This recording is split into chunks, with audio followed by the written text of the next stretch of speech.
People like you don't belong in this building. One word from me, and you'll disappear." Those were the exact words spat at the new FBI director. "Yeah, you heard that right," he said it to the woman who literally runs the bureau. 37 minutes later, the person being threatened was getting saluted, while the one making threats, well, let's just say his badge went bye-bye. Hey everyone, welcome back to Black Stories Box. I'm Marcus, and before we dive into this absolute power flip that'll make your jaw drop a comment telling me what state you're watching from. I'm pinning a map of this week's justice hotspots, and trust me, you'll want to see if your area made the list. And if you're new here, hit that subscribe button, because every story we cover involves someone thinking they're untouchable until they're not. Now, what I'm about to tell you happened at a federal building caught on multiple security cameras, with witnesses who finally found their courage. Every detail I'm sharing was documented, recorded, and later used in congressional hearings that changed federal policy nationwide. But before we get to the sweet, sweet justice, let me paint you the scene of how badly someone can misread a room. The morning started like any other Tuesday, at the Edgar Hoover Building. You know, that imposing fortress of concrete and glass, where the FBI calls home. TVs in the lobby were cycling through the usual chaos: immigration crisis updates, Middle East tensions escalating, another government shutdown threat looming. Just your typical American news buffet of anxiety. I need you to picture this security checkpoint. It's not some small-town courthouse, this is federal law enforcement headquarters. The kind of place where you'd expect professionalism to be well professional. Officer Marcus Thompson, a 15-year veteran of building security, was manning the main entrance. Confident guy, the type who'd made peace with his authority over who gets in and who gets stopped for additional screening.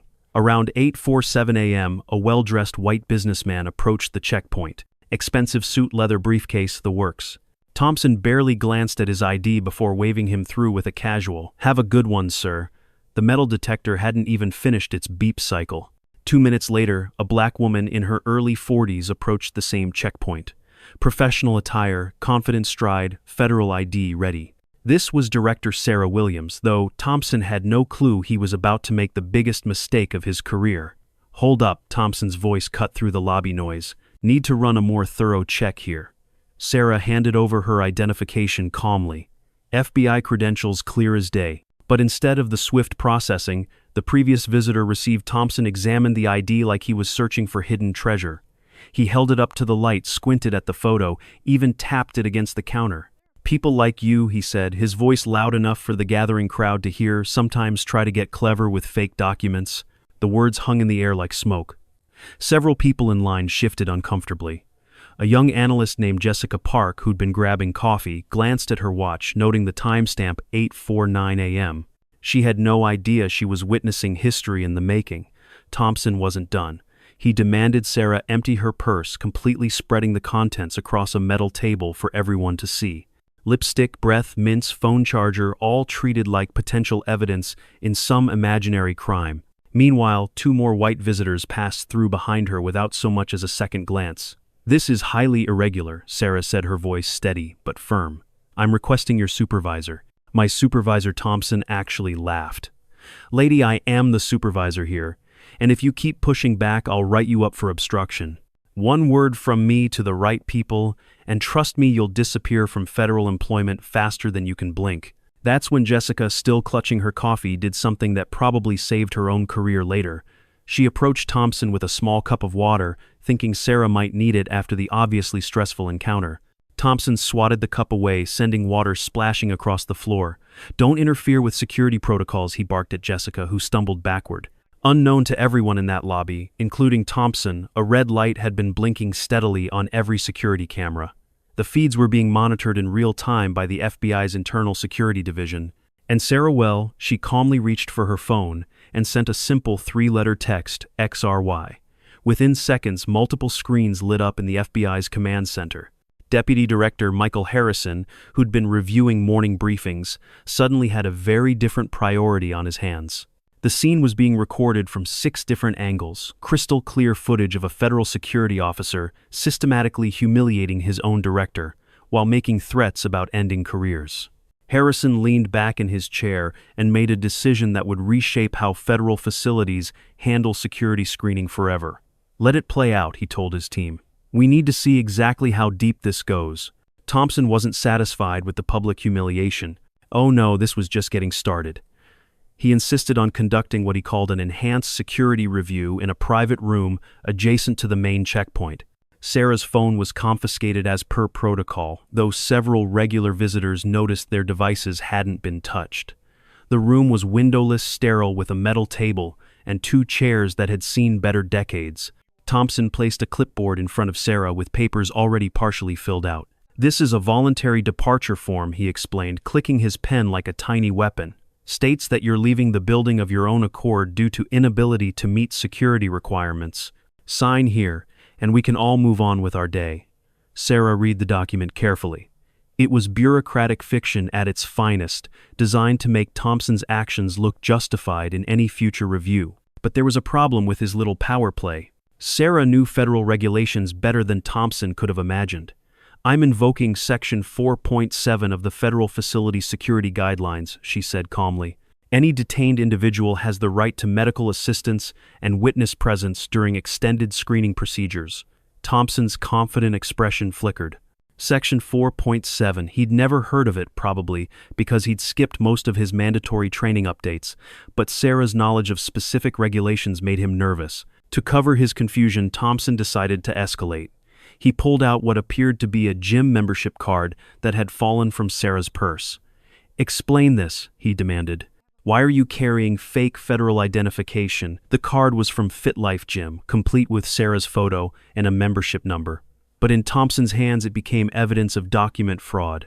"That's a fitness center membership," Sarah replied, her patience wearing thin but her voice still controlled. "Says here, federal employee discount," Thompson continued, pointing to small text at the bottom. "You trying to impersonate a federal agent, that's a felony." What Thompson didn't know, what he couldn't have known, was that his entire performance was being live-streamed to a room full of FBI supervisors who were taking detailed notes. Deputy Director Harrison had activated Protocol 7, a rarely used procedure for monitoring potential internal security threats. Sir Harrison said to his team watching Thompson wave the gym card around like he'd uncovered a conspiracy. "How long do we let this continue?" "Until we have everything documented," came the reply from FBI legal counsel. "This isn't just about one officer anymore. We need to understand the entire system that allowed this to happen." Back in the detention room, Thompson was creating his masterpiece of fabricated evidence. He photographed the gym card next to Sarah's FBI credentials, documenting what he would later claim was suspected identity fraud. Each photo was automatically uploaded to the building's security database, where it was immediately flagged by supervisors who recognized their director's face. Sarah watched this theater of absurdity with growing concern, not for herself but for every other person who might have endured similar treatment without the resources to fight back.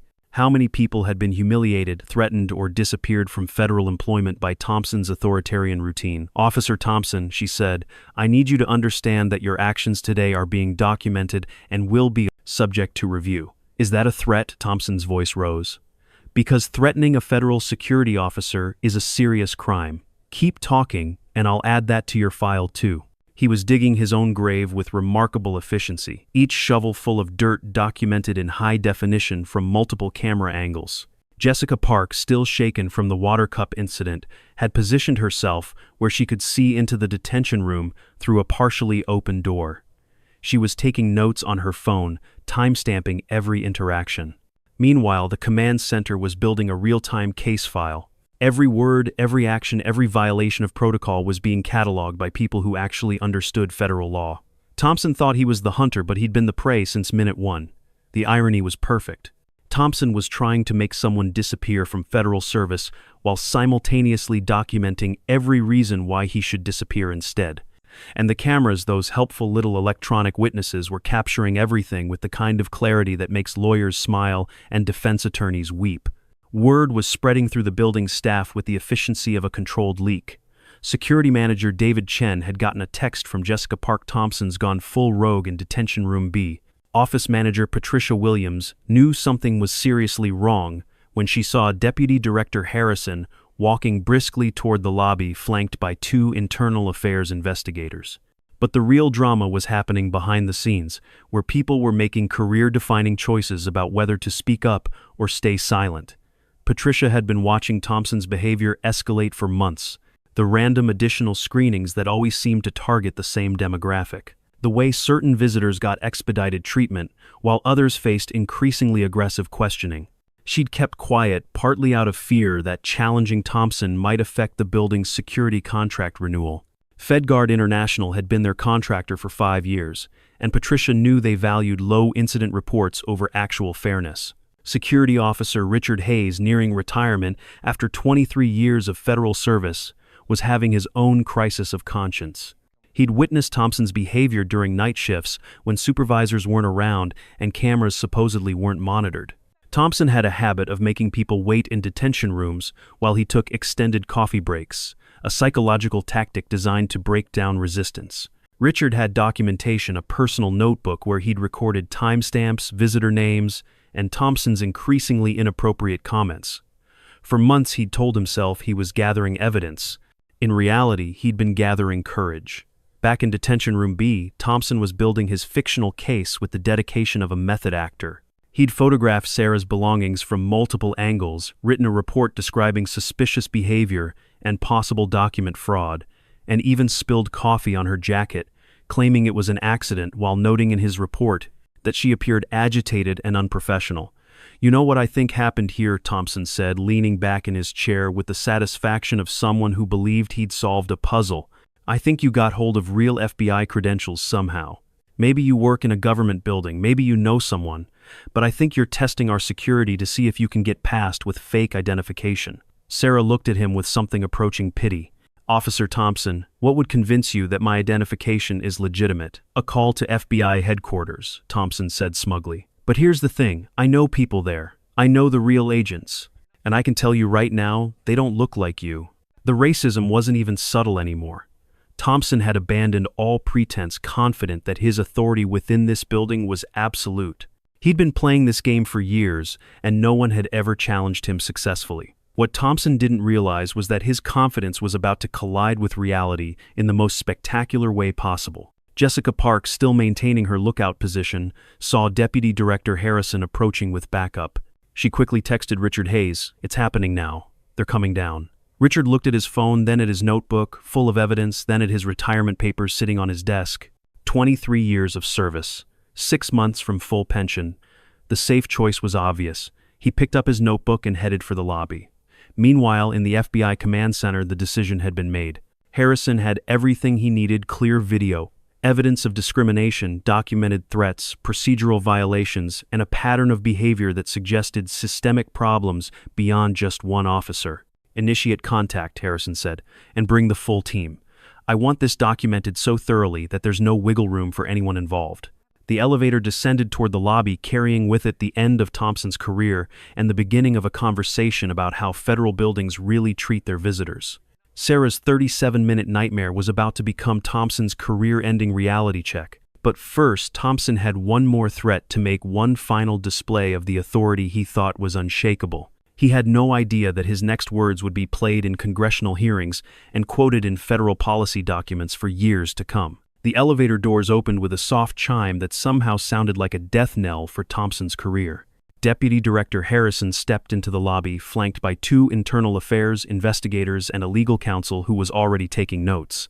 Behind them came Richard Hayes, clutching his notebook like a life preserver. Thompson, still in Detention Room B with Sarah, was putting the finishing touches on his fictional report. "I've seen this before," he was saying, completely oblivious to the approaching justice train. "People think they can intimidate their way past security. But I've got friends in high places, and trust me, one word from me can make anyone disappear from federal employment. Anyone." That's when Harrison appeared in the doorway. Officer Thompson. Harrison's voice carried the kind of authority that makes strong men reconsider their life choices. "Step away from the detainee immediately." Thompson looked up, confused but still confident.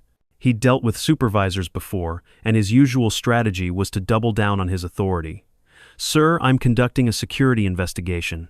This individual is carrying suspected fraudulent federal identification and has been acting suspiciously." "I see," Harrison said, stepping fully into the room.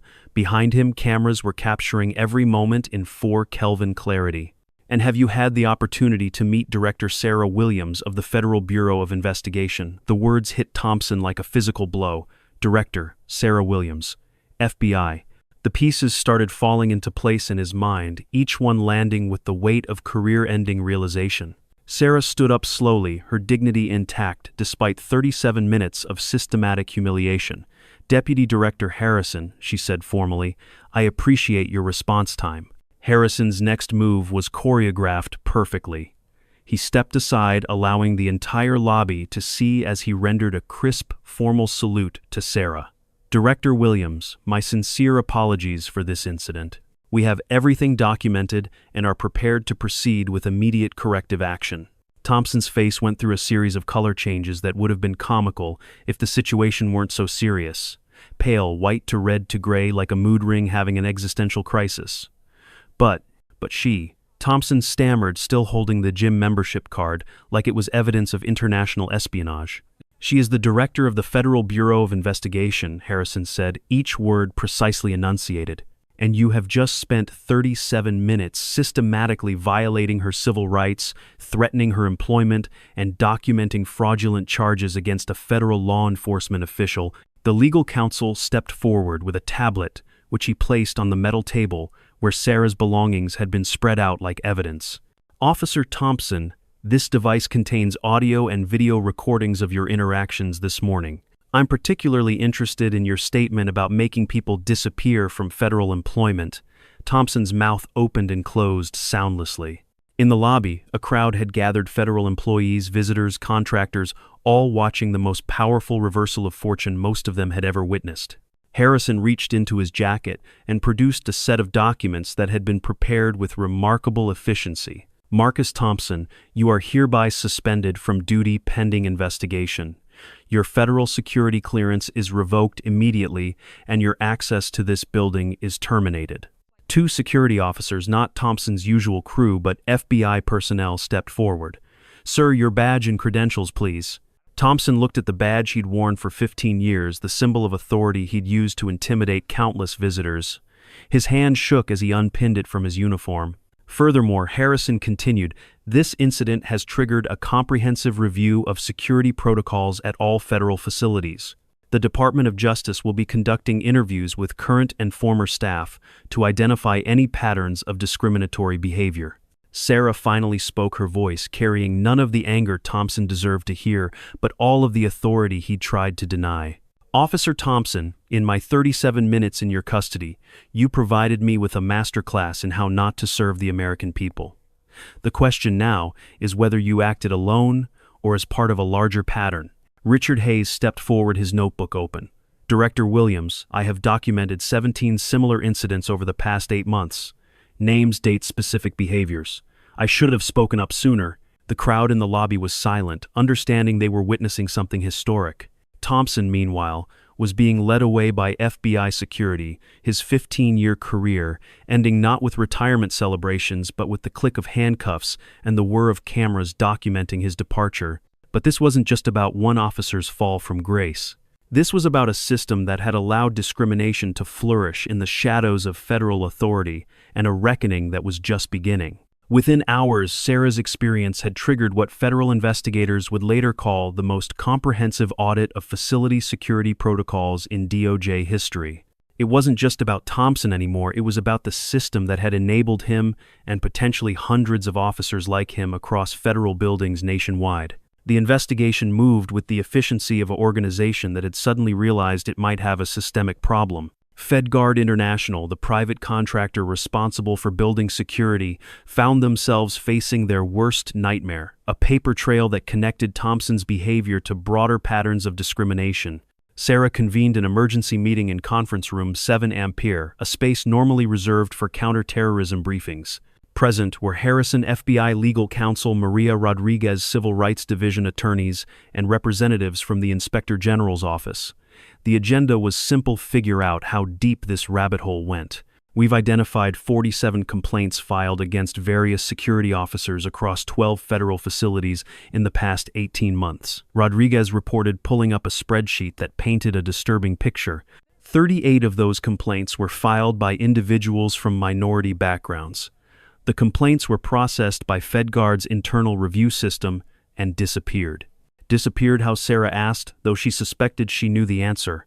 Closed without investigation. filed under resolved through counseling. Some were categorized as unsubstantiated without any apparent follow-up. The average processing time for complaints from white visitors was 47 seconds, basically just time to stamp and file.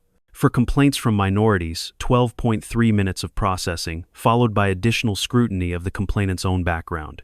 Richard Hayes, who had been invited to testify, placed his personal notebook on the conference table. Director Williams, I documented Thompson's behavior because I knew it was wrong, but I was afraid speaking up would cost me my pension. In this notebook, I have records of him deliberately making people wait while he took coffee breaks, conducted unnecessary bag searches, and made inappropriate comments about visitors' suitability for federal buildings. He opened to a page marked with a yellow sticky note, August 15th. Thompson detained a black woman for 23 minutes, claiming her DOD credentials looked suspicious. I timed him on his coffee break during her detention 11 minutes. When she complained, he told her that people like her shouldn't expect special treatment just because they know someone who got them government jobs. Sarah felt the familiar anger rising not just for herself, but for every person who had endured Thompson's abuse without the resources to fight back. How many people did we fail because no one spoke up? Based on my notes and what I witnessed on night shifts, dozens, maybe more. The legal team was already building cases. Rodriguez had identified 17 payments from FedGuard to consulting services that coincidentally corresponded with the dates of buried complaints. The consulting company was owned by Thompson's brother-in-law and provided no identifiable services beyond security protocol review. But the smoking gun came from FedGuard's own records. Maria Rodriguez placed a tablet on the table displaying an email thread between Thompson and his supervisor at FedGuard. The subject line read monthly performance metrics, incident reduction bonuses. Thompson was being paid extra money for keeping incident reports low, Rodriguez explained. $500 per month if complaints stayed under a certain threshold. The easiest way to keep complaints low, make sure they never get properly filed in the first place. Harrison leaned forward. So Thompson had financial incentive to intimidate people out of filing complaints. It's worse than that, Rodriguez continued scrolling through the emails. Look at this exchange from June. Thompson writes, had to deal with another difficult visitor today. Applied enhanced screening protocol situation resolved without incident report. His supervisor responds, excellent work maintaining facility security standards. Your proactive approach is exactly what we need. Sarah studied the emails, recognizing the coded language of institutional discrimination. Enhanced screening protocols meant racial profiling. Difficult visitors meant people who dared to question unequal treatment. Situation resolved meant someone had been intimidated into silence. The paper trail painted a picture of systemic corruption disguised as security efficiency. FedGuard had created a system that rewarded discrimination and punished accountability, all while maintaining plausible deniability through carefully worded policies and performance metrics. Richard Hayes spoke up again. Director Williams, there's something else. Thompson kept a list. What kind of list? Names and photos of visitors he considered high risk. He showed it to me once, said it was his early warning system. Every person on that list was either Black, Hispanic, or Middle Eastern. He called it his special attention roster. The room fell silent as the implications sank in. This wasn't just individual prejudice, it was systematic racial profiling with documentation implemented by a federal contractor and incentivized through bonus payments. Sarah made a decision that would reshape federal security protocols nationwide. Effective immediately, FedGuard International's contract is suspended pending investigation. Federal marshals will take over security at all affected buildings. And Richard, thank you for finding your courage. Better late than never. But Thompson's reckoning was just beginning. Outside the FBI building, news crews were already setting up their equipment. Someone had leaked the story, and America was about to have a very public conversation about who belongs in federal buildings and who gets to decide. 3 weeks later, Sarah found herself in a place she'd never expected to be testifying before Congress about her own discrimination experience.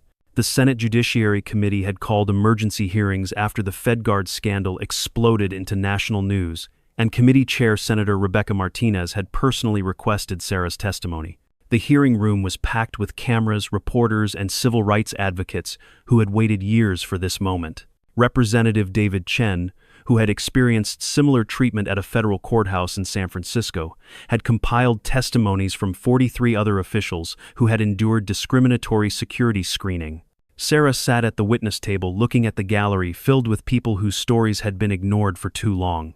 Behind her, Thompson sat with his attorney about to face the most humiliating cross-examination of his life. Director Williams, Senator Martinez began, in your professional opinion, was Officer Thompson's behavior an isolated incident or part of a larger pattern? Sarah leaned toward the microphone. Senator, based on our investigation, Thompson's behavior was part of a documented system of discrimination that affected multiple federal facilities across 12 states. We have evidence of 342 similar complaints across 62 federal buildings, with a pattern of selective enforcement that specifically targeted visitors from minority backgrounds.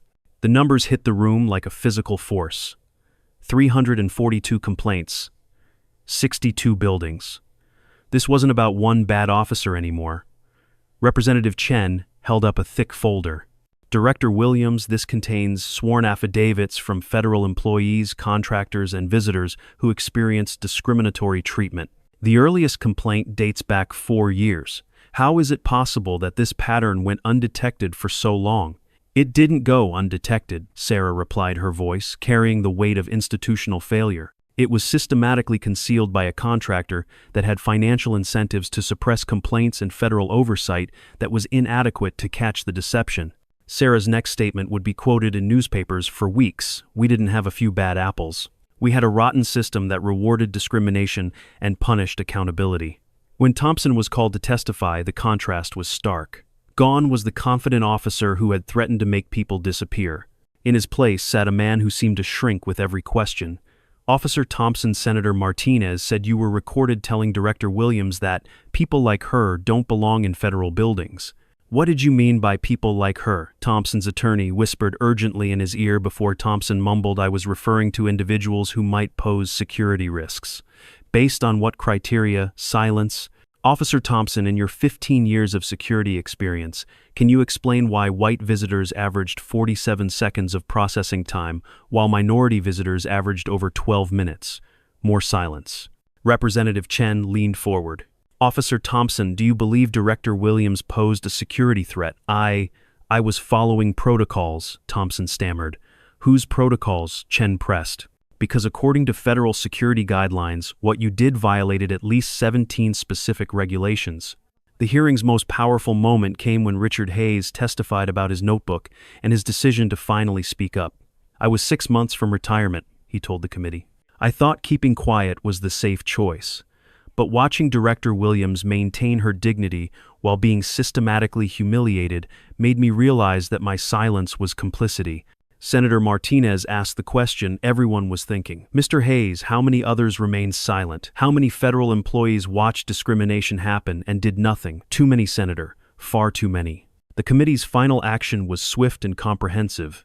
By unanimous vote, they approved the Federal Facility Equal Access Act requiring body cameras for all security personnel, public dashboards showing screening statistics by demographic and independent oversight for all discrimination complaints. Thompson's personal consequences were severe termination without pension, loss of security clearance, and federal charges for violating civil rights under color of authority. But the systemic changes were more important than any individual punishment.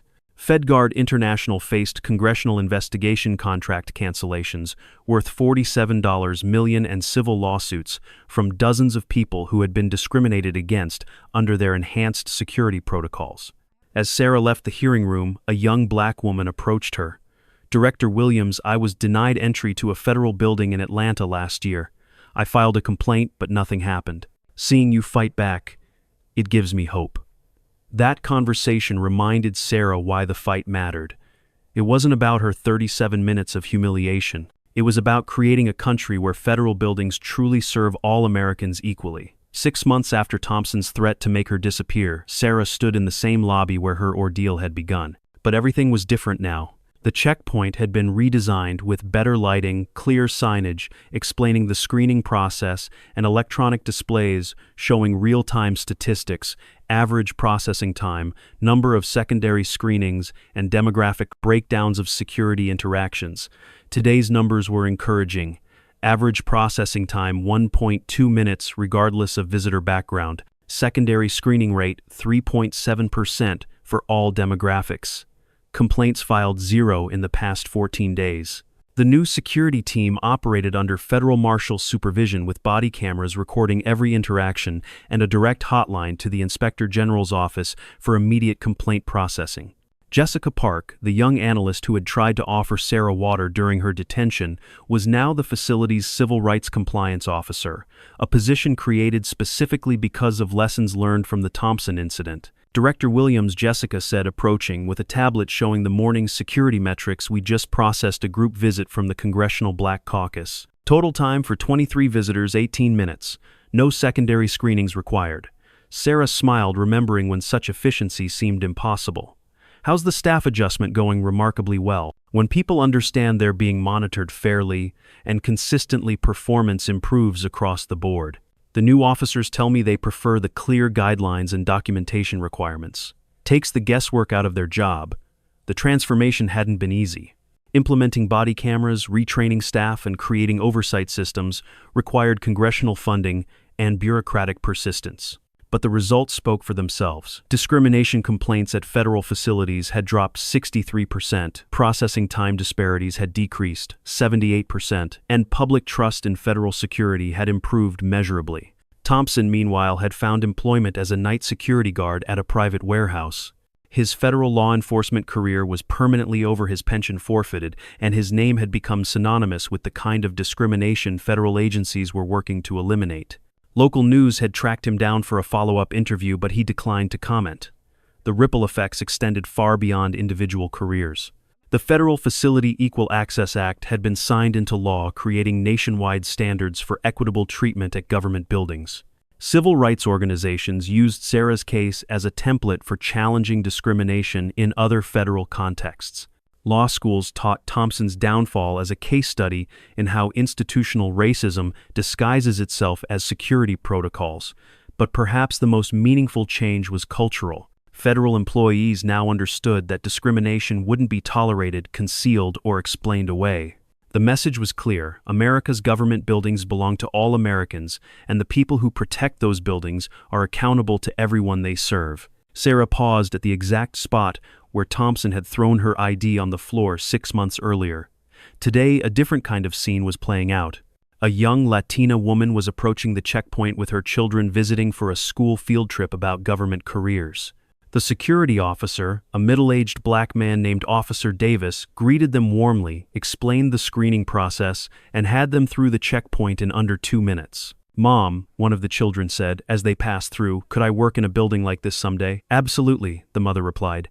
"These buildings belong to all of us." Officer Davis overheard and smiled. "That's exactly right, and we're here to make sure everyone feels welcome." Sarah thought about that exchange as she headed to her office. Thompson had threatened to make her disappear, but instead he had disappeared himself, along with the system of discrimination he represented. In his place was something better: accountability, transparency, and the radical idea that federal buildings should actually serve all federal citizens equally. Her phone buzzed with a text from Richard Hayes, who was enjoying retirement and volunteering with civil rights organizations. Saw the morning security stats. 0 complaints again. "We did good, Director." Yes, Sarah thought they had done good. Not perfect, not complete, but measurably, documentably better. Thompson's threat to make her disappear had backfired spectacularly. Instead of disappearing, she had helped make discrimination itself disappear from federal security protocols. The lobby around her hummed with the normal business of democracy: citizens, meeting with representatives, activists, filing petitions, tourists, learning about government employees serving the public. It looked like America at its best: diverse, engaged, and protected by people who understood that their job was to serve everyone equally. Thompson had been wrong about many things, but he'd been especially wrong about who belonged in federal buildings. The answer was simple: everyone. And now the security protocols finally matched that democratic ideal. As Sarah reached her office, she reflected on a truth that Thompson never understood: real security comes not from fear and exclusion, but from building systems that protect everyone's rights equally. The strongest buildings aren't the ones that keep people out, they're the ones that welcome everyone in and treat them with dignity once they arrive. That's the America worth protecting. That's the security worth providing. And that's why Thompson's attempt to make her disappear had backfired so completely, because in a democracy, the people who try to exclude others are the ones who ultimately find themselves on the outside looking in. So what do you think? Did I handle this situation correctly, or should I have acted sooner? Have you ever experienced discriminatory treatment at a government building or airport? Share your story in the comments below. Your experience might help someone else find the courage to speak up. And if this story resonated with you, subscribe to Black Stories Box for more accounts of justice served and systems changed. Because the only way discrimination disappears is when we shine light on it and refuse to let it hide in the shadows of authority. Remember, federal buildings belong to all of us, and the people who guard those buildings work for all of us too.